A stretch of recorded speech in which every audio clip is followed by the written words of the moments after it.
इस वीडियो के कुछ मिनट तुम्हारे हिंदी व्याकरण में, राइटिंग स्किल में 20 मार्क्स गारंटीड ला कर दे रहे होंगे। हाफ ईयरली दे दिए, प्री बोर्ड दे दिए, लेकिन अभी तक अनुच्छेद लेखन लिखना नहीं आया। नंबर कहीं ना कहीं कट ही जाते हैं।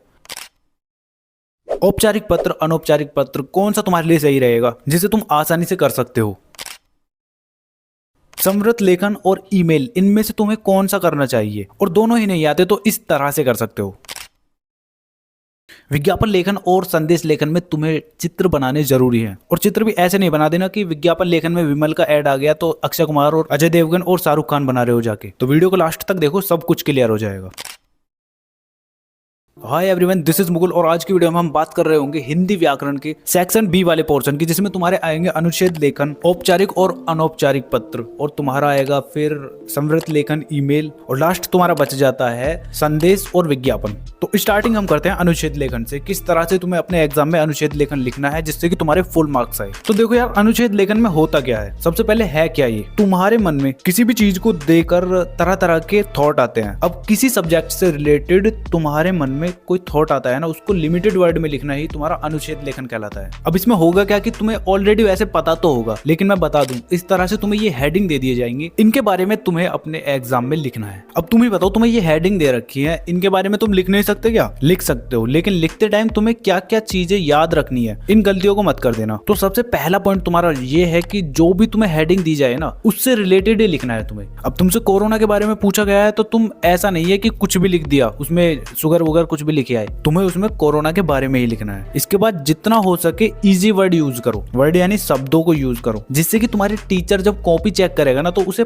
पढ़ने में भी आसानी होगी और वो तुम्हें मार्क्स भी अच्छे देगा। ऐसे थर्ड पॉइंट ये है कि तुम्हें फालतू के जो शब्द होते हैं ना, उनको अवॉइड करना है, उन्हें बिल्कुल भी मत लिख देना। फोर्थ पॉइंट में तुम्हें शब्दों को रिपीट नहीं करना है। एक बार तुमने कोई वाक्य या सेंटेंस लिख दिया है तो उसे भी बिल्कुल रिपीट मत कर देना। और लास्ट पॉइंट तुम्हारा ये है, जितने वर्ड का तुम्हें दे रखा है ना क्वेश्चन में, उतने ही वर्ड का तुम्हें आंसर लिखना है। 120 शब्दों का ही तुम्हें अनुच्छेद लेखन लिखना है, ना ज्यादा ना कम। अब तुम इन एग्जाम्पल्स को देख सकते हो। इन एग्जाम्पल में यार ना तो कोई शब्दों को दोबारा दोहराया गया है और ना ही कोई फालतू की बात लिख रखी है। जो मेन बातें हैं ना वही लिख रखी हैं। तो अनुच्छेद लेखन के लिए कोई फॉर्मेट नहीं होता, इसके लिए तुम्हें प्रैक्टिस करनी बहुत ही ज्यादा जरूरी है। तो जितने ज्यादा तुम अनुच्छेद लिख कर देखोगे ना, उतनी ज्यादा तुम्हारी प्रैक्टिस सही होगी, तुम्हारे वर्डों पर कंट्रोल होगा। तो प्रैक्टिस करनी कहाँ से है, पेपर कहाँ से मिलेंगे तुम्हें इसके लिए? तो मैंने टेलीग्राम पर अपलोड कर रखे हैं, तो वहां से जाकर तुम डाउनलोड कर लेना और फिर सॉल्व करना उन्हें। तो समझ गए ना क्या करना है अनुच्छेद लेखन के लिए। तो अब इसके बाद आता है तुम्हारा औपचारिक और अनौपचारिक पत्र। तो सबसे इजी है ये। इनको करने के लिए मैं तुम्हें दोनों पत्रों का पैटर्न बता दूंगा, औपचारिक का भी और अनौपचारिक का भी। तुम इस तरह से लिखकर आ जाते हो ना, तो पत्र में तुम्हारा एक भी नंबर नहीं कटने वाला। तो सबसे पहले औपचारिक पत्र का पैटर्न बताता हूँ। ये तुम्हारा होता है फॉर्मल लेटर। तो इसको तुम किसी ऑफिस के लिए, स्कूल के लिए या फिर कहीं किसी विभाग में देने के लिए यूज करते हैं। मतलब ये इन जगहों पर ज्यादा यूज होता है। तो पैटर्न इसका ये है कि सबसे पहले तुम्हें सेवा में ये तो लिखना ही लिखना है। जब ये लिख देते हो तो उसके बाद तुम्हें लिखना है, जिसको पत्र तुम भेज रहे हो ना, उसकी तुम्हें पोजीशन लिखनी है। जैसे स्कूल के लिए लिख रहे हो तो तुम्हें लिखना है प्रधानाचार्य। बिजली विभाग के लिए भेज रहे हो तो बिजली विभाग अधिकारी लिख सकते हो। मतलब जिसको भी तुम भेज रहे हो ना, उसका तुम्हें पद लिखना है, किस पोस्ट पर वो है इस टाइम। अब 2 लाइन लिखने के बाद तुम्हें वहां का एड्रेस लिखना है जहां तुम पत्र को भेज रहे हो। इतना कर लेते हो। उसके बाद तुम्हें लिखनी है सिटी, शहर का नाम, जहां तुम उस पत्र को भेजोगे उस शहर का नाम लिखना है। इन 5 लाइन को कंप्लीट होने के बाद फिर लिखना है तुम्हें विषय। अब विषय यार तुम्हें छोटा सा ही लिखना है। जो तुम्हारा टॉपिक है ना पत्र का, वो लिखना है, वो भी छोटा सा, 4 से 5 वर्ड का। एग्जाम्पल में तुम देख सकते हो। इसके बाद फिर तुम्हें लिखना है संबोधन। संबोधन में तुम लिख सकते हो महोदय जी, श्रीमान जी,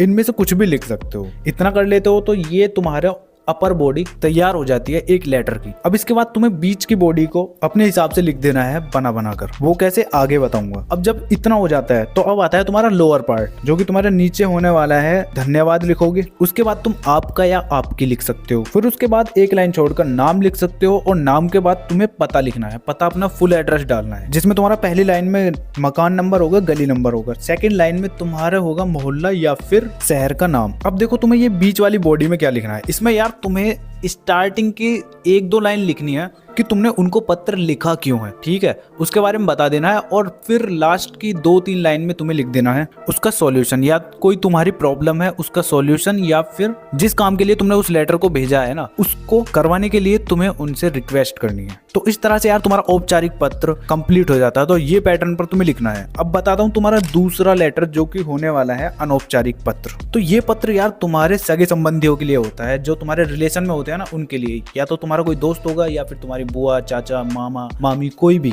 तो इसके लिए कोई पैटर्न खास नहीं होता, तुम अपनी मर्जी से लिख सकते हो। पर फिर भी अगर तुम्हें एग्जाम में पूरे मार्क्स चाहिए ना, तो तुम इस तरह से लिख सकते हो। तो जैसा तुम्हारा इंग्लिश में इनफॉर्मल लेटर होता है ना, ऐसा ही ये अनौपचारिक पत्र हिंदी में है। तो अब इसका पैटर्न, सबसे पहले तुम्हें सेंडर का एड्रेस लिखना है, मतलब जो भी पत्र भेज रहा है उसका एड्रेस लिख देना है तुम्हें। इसके बाद फिर दूसरा लिखना है तुम्हें रिसीवर का एड्रेस। अब जिसको पत्र लिखा जा रहा है उसका एड्रेस तुम्हें इसमें लिख देना है। अब इसमें यार मेन बात यह है कि तुम्हें इसमें विषय नहीं लिखना है, उस लाइन को तुम्हें काट देना है, वो बिल्कुल भी नहीं लिखना है। इसके बाद तुम संबोधन लिखोगे, जिसमें मैंने तुम्हें ऑलरेडी बताया है कि ये तुम्हारे सगे संबंधियों के लिए है। तो तुम अपने हिसाब से जो तुम्हारा रिलेशन है ना उस बंदे से, तो वो लिख सकते हो उसमें। अब इसके बाद तुम्हारी बॉडी आती है, इसमें तुम जो तुम्हारा कंटेंट है उसे लिखोगे। जब उसे लिख लेते हो तो उसके बाद आता है आपका, यानी कि आपका लिखने के बाद जो तुम्हारा उस बंदे से रिलेशन है वो लिख दोगे। मित्र हो तो मित्र लिख दोगे, बेटा हो या बेटी हो उसमें तुम पुत्र या पुत्री लिख दोगे, मतलब जो भी रिलेशन है वो लिख दोगे। उसके बाद तुम अपना नाम लिखोगे। तो बस इतने में तुम्हारा ये भी कंप्लीट हो जाता है पत्र। अब ये दोनों पत्र तुमने देख लिया है किस तरह से होते हैं। अब इनकी तुम्हें प्रैक्टिस करनी है सेम उसी तरह से जिस तरह से मैंने अनुच्छेद लेखन के लिए बताया था। जाओ उन क्वेश्चन पेपर्स को देखो और वहां से लिखने की प्रैक्टिस करो, और पैटर्न को देखो कि कौन सा तुम्हारा फॉर्मल लेटर है, कौन सा इनफॉर्मल, यानी औपचारिक या अनौपचारिक। अब इसके बाद आते हैं तुम्हारे थर्ड टॉपिक पर, जो कि तुम्हारा होने वाला है संवृत लेखन। तो संवृत लेखन यार तुम्हारा रिज्यूमे टाइप होता है, जिसमें तुम्हें अपने बारे में बताना होता है और अपनी क्वालिफिकेशन के बारे में और अपने क्वालिटी के बारे में, एक्सपीरियंस, ये सब तुम्हें अपने बताने होते हैं उसमें। तो इसके लिए सबसे सिंपल पैटर्न है जो मैं तुम्हें आगे ये बता रहा हूँ। कोई भी संवृत तुम्हें लिखने के लिए दे दिया जाता है तो उसमें तुम्हें ऐसा लिखना है, सबसे ज्यादा इजी है। इसमें देखो तुम्हें करना क्या है, तुम्हें इसमें अपना नाम लिखना है, पिता का नाम लिखना है, माता का नाम लिखना है, जन्म तिथि लिखना है, वर्तमान पता लिखना है, मोबाइल नंबर लिखना है, ईमेल लिखना है, भाषाओं का ज्ञान लिखना है और राष्ट्रीयता लिखनी है। ये सब चीजें तुम्हें एज इट इज चेप देनी है जहां भी तुम्हें ये संवृत लेखन दे दिया जाए। इसके बाद तुम लिखोगे कार्य अनुभव, तुमने मतलब कहाँ कार्य किया है। फिर उसके बाद तुम्हें बनाना है बॉक्स। उस बॉक्स में तुम्हें क्या लिखना है, उसमें तुम्हें अपनी शैक्षणिक योग्यता लिखनी है, यानी कि स्टडी क्वालिफिकेशन। अब उसे भी तुम अपनी स्क्रीन पर देख सकते हो कि इस बॉक्स में तुम्हें क्या क्या भरना है। इसके बाद तुम्हें अन्य योग्यताएं, यानी कि कोई स्टडी के अलावा भी तुमने कोई और काम किया है, जैसे क्रिकेट खेलना या फिर कोई भी अदर कोर्स तुमने कर रखा है, तो वो लिख देना है। उसके बाद तुम अपनी उपलब्धियां लिखोगे, मतलब तुमने अपनी लाइफ में क्या क्या चीजें अचीव की हैं। फिर उसके बाद एक लास्ट लाइन आती है तुम्हारी, जो कि होगी तुम्हारी उद्घोषणा, मतलब जिसमें तुम्हें कंफर्म करना है कि तुमने जितनी भी ऊपर ये जानकारी दी है ना वो तुम्हारी सत्य और पूर्ण है। इसके बाद लास्ट में तुम्हें स्थान लिख देना है, उसके बाद फिर दिनांक और फिर हस्ताक्षर। अब शैक्षणिक योग्यता में तुम्हें इस हिसाब से भरना है कि जिस तरह की रिक्वायरमेंट तुम्हारा संवृत लेखन में पूछेगा ना उस तरह का ही तुम्हें लिखना है। बस एग्जाम्पल में तुम ये देख सकते हो। तो ये कुछ एग्जाम्पल्स हैं, इनको तुम्हें देखना है और इनकी फिर तुम्हें प्रैक्टिस करनी है, जैसे मैंने लेटर के लिए और अनुच्छेद लेखन के लिए बताया था। अब देखो इसमें तुम्हें या तो तुम संवृत लेखन कर सकते हो या फिर तुम ईमेल लेखन कर सकते हो, तो तुम्हें जो भी इजी लगता है वो कर सकते हो। अब ईमेल लेखन बताता हूँ उसका क्या पैटर्न होता है। तो इसके लिए सबसे पहले यार तुम्हें फ्रॉम लिखना है। फ्रॉम में तुम्हें अपनी ईमेल आईडी लिख देनी है जो तुम्हारी कंपनी की है या फिर किसी भी स्कूल कॉलेज की। उसके बाद दूसरी लाइन में आता है तुम्हारा टू। तो टू में तुम जिसको भेज रहे हो ना ईमेल, उसकी ईमेल आईडी लिख देनी है। इसके बाद तुम्हें विषय लिख देना है, किस चीज से रिलेटेड तुम ईमेल लिख रहे हो उसके बारे में लिख देना है, 5-6 वर्ड बस, उससे ज्यादा नहीं। इतना कर लेते हो। इसके बाद आता है तुम्हारा संबोधन। संबोधन में मैंने बताया ये महोदय, श्रीमान या फिर इस तरह से तुम वर्ड यूज कर सकते हो। अब इसमें भी तुम 2 तरह के पैराग्राफ बना सकते हो, 2-2 लाइन के। तो जिस बारे में भी तुम्हें ईमेल लिखनी है उसका तुम्हें कंटेंट लिख देना है इन 2 लाइनों में। इसके बाद तुम्हें धन्यवाद लिख देना है और फिर अपना नाम। बस इजी है। इस पैटर्न में तुम अपनी ईमेल लिख सकते हो। तो एग्जाम्पल तुम ये देख सकते हो कि किस टाइप में ये ईमेल लिखी गई है। इस तरह से ही तुम्हें वर्डों को यूज करना है। जब तुम 3-4 ईमेल खुद ही लिख कर देख लोगे ना तो तुम्हें अंदाजा हो जाएगा कि किस तरह के शब्द यूज होते हैं। तो बस इसकी भी तुम्हें प्रैक्टिस करनी ही है। अब इसके बाद आता है तुम्हारा लास्ट विज्ञापन और संदेश लेखन। अब इन दोनों में से यार तुम कोई भी कर सकते हो जो भी तुम्हें ईजी लगता हो। तो बात करते हैं सबसे पहले विज्ञापन लेखन की। तो विज्ञापन लेखन यार तुमने अपने आसपास वो पर्चे लगे हुए देखे हैं जिसमें तुम्हारे नौकरी की भर्ती के लिए दिखाया जाता है, रिक्वायरमेंट के लिए, या फिर कोई जब चुनाव आते हैं तो उसमें तुम पोस्टर देख सकते हो। आसपास तुम्हारे लगे ही रहते हैं ये पोस्टर, ये तुम्हारे विज्ञापन लेखन ही है, इसके अंदर ही आते हैं। अब ये तुम्हारी क्रिएटिविटी के ऊपर डिपेंड करता है कि तुम कितना अच्छे से सोच लेते हो। तो इसका भी कोई अच्छे से पैटर्न नहीं है, तुम जितना अच्छे तुम्हारी सोच होगी ना उतना ही अच्छा तुम विज्ञापन बना सकते हो। तुमने न्यूज़पेपर में भी देखे होंगे कि किस तरह से विज्ञापन तुम्हारे आते हैं, और नहीं देखे तो फिर उठाना न्यूज़पेपर और उनमें देखना, कुछ इस टाइप के तुम्हें विज्ञापन उसमें दिख रहे होंगे। अब चलो फिर भी अगर तुम्हें नहीं समझ आ रहा कि किस तरह से लिखना है तो कुछ इस पैटर्न पर तुम अपने विज्ञापन को लिख सकते हो।